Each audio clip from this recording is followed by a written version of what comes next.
Halo semuanya, di sini saya ingin menjelaskan apa itu sebuah telepon genggam atau yang biasa kita sebut dengan handphone. Telepon genggam adalah sebuah perangkat telekomunikasi elektronik yang mempunyai kemampuan dasar yang sama dengan telepon konvensional biasa dan dapat dibawa kemana-mana dan tidak perlu disambungkan dengan jaringan telepon menggunakan kabel. Saat ini Indonesia mempunyai dua jaringan telepon nirkabel yaitu GSM dan CDMA. Badan yang mengatur telekomunikasi seluler Indonesia adalah Asosiasi Telekomunikasi Seluler Indonesia atau yang biasa disebut dengan ATSI. Di sini saya akan menerangkan tentang sejarah, fungsi dan fitur, perkembangan, dan cara kerja.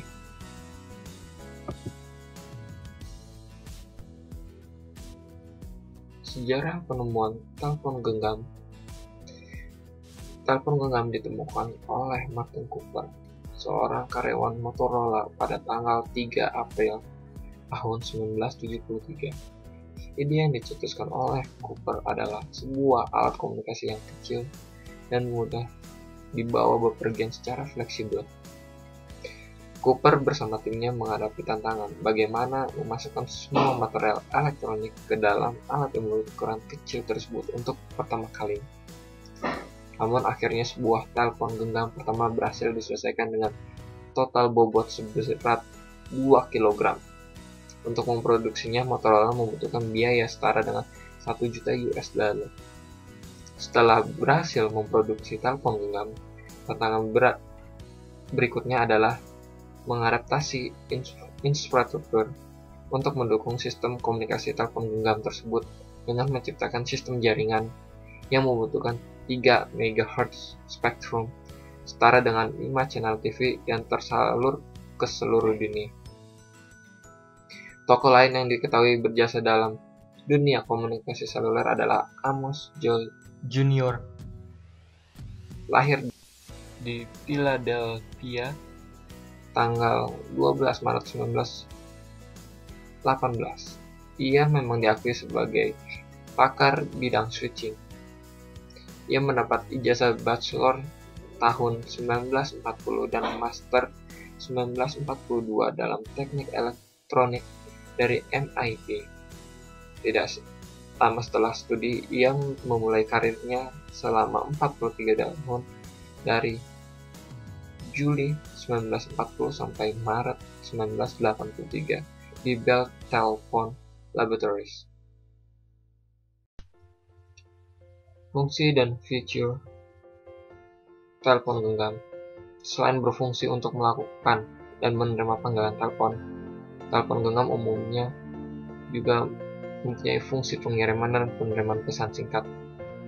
Ada pula penyedia jasa telepon genggam di beberapa negara yang menyediakan layanan generasi ketiga atau 3G dengan menambahkan jasa video phone sebagai alat pembayaran maupun untuk televisi online di telepon genggam mereka. Sekarang, telepon genggam menjadi gadget yang multifungsi mengikuti perkembangan teknologi digital. Kini telepon genggam juga dilengkapi dengan berbagai pilihan fitur seperti bisa menangkap siaran radio, televisi, perangkat lunak, pemutar audio atau yang disebut MP3, dan video, kamera digital, game, dan layanan internet. Selain fitur-fitur tersebut, telepon genggam sekarang sudah ditanamkan fitur komputer. Jadi telepon genggam tersebut, orang bisa mengubah fungsi telepon genggam tersebut menjadi komputer mini. Di dunia bisnis, fitur ini sangat membantu para pebisnis untuk melakukan semua pekerjaan di satu tempat dan membuat pekerjaan tersebut diselesaikan dalam waktu yang singkat.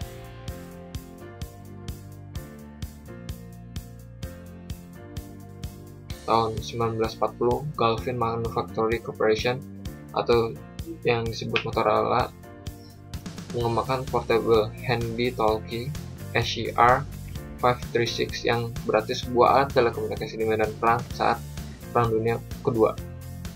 Masih ini merupakan generasi 0 atau Zero telepon genggam atau Zero G, di mana telepon genggam mulai diperkenalkan.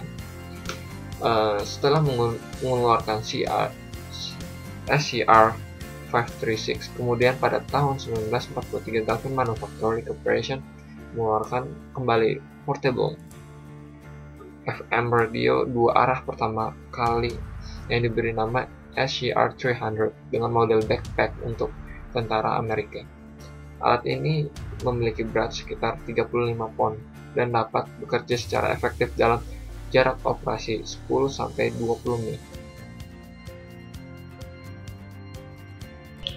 Telepon genggam generasi pertama yang disebut juga dengan 1G. 1G merupakan telepon genggam pertama yang sebenarnya. Tahun 1973, Martin Cooper dari Motorola Corporation menemukan sebuah telepon genggam pertama dan diperkenalkan kepada publik 3 April 1973.